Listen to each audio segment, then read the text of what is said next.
ковид оорусу биздин көзөмөлдө турган өнөкөт оорулуу адамдар топ кыйынчылык келип калат да. Анткени себеби алардын иммунитети төмөн, бат кабыл алат.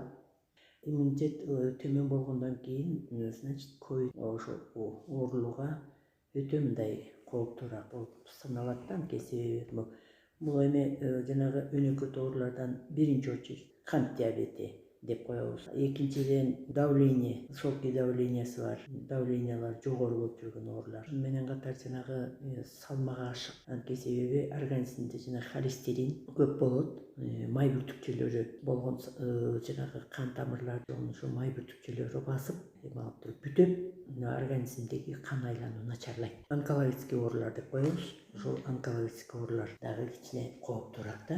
Эми могуреки ушул упадагы адамдар азыр COVID-19 жүрүп аткан мезгилде сөзсүз жанагы вакцинацияга көз каранды. Анткени себеби ошону вакцинацияга сактай алат да, сактай алат. Вакцинацияны алып, ковид оорусу менен оорусуна чалдыгып ооруп калса дагы ошо кичине жеңил. Кээ бирөө жанагы албай коюп атпайбы вакцинаны?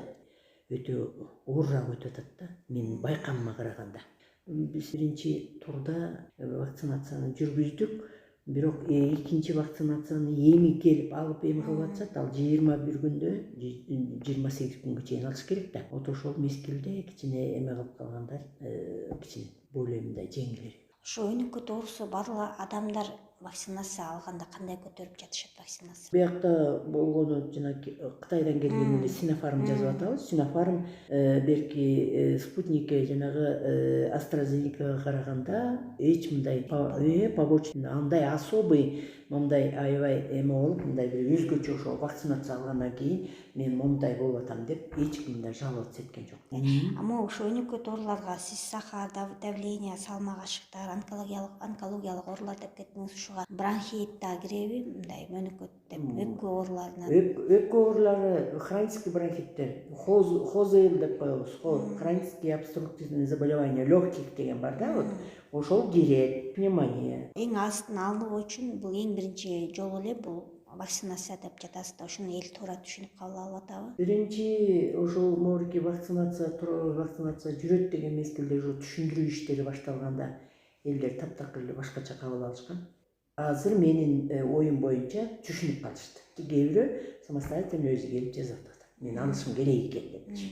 Значит, элдин кичине мындай эмеси ошо вакцинацияга караганда өзгөрүп калды окшойт. Баштагыга караганда өзгөрө баштады. Мисалы, өнөкөт оорусу барлар ковид менен ооругандан кийин же мындай өнөкөт кылып кабыл алып алган оорулар катталып атабы? Ал мындай, негизи COVID-19 эмеси, могу пандемия жүрүп атпайбы?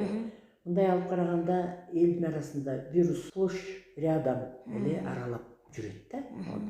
Анан эми ошо дагы эле айтам, жанагы иммунитети күчтүүлөр муну көп сезген жери жок. Кээ бирөөнүкү мындай поверхностный эле мындай чүчкүрүп же болбосо мындай эме болуп, жана грипп сыяктуу болуп эле өтүп кетип атат.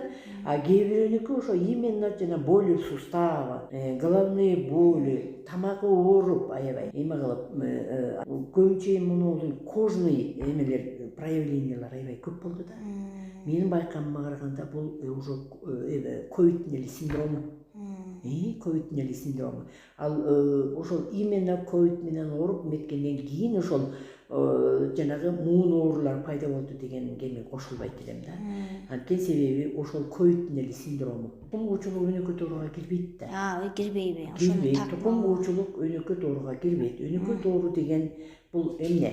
Бул баягы лечение алып, острый периоддо уже лечение алып, андан кийинки биз эми өзүбүздү алып жүргөндү дагы эле болсо жакшы мындай кандай десем, дагы эле болсо өзүбүздү ушул кийинки кайталап ошол оору менен ооруп калгандан кийин кайталап кетишине мындай жол бербей өзүбүздү жакшы алып жүрө албай атпайбызбы?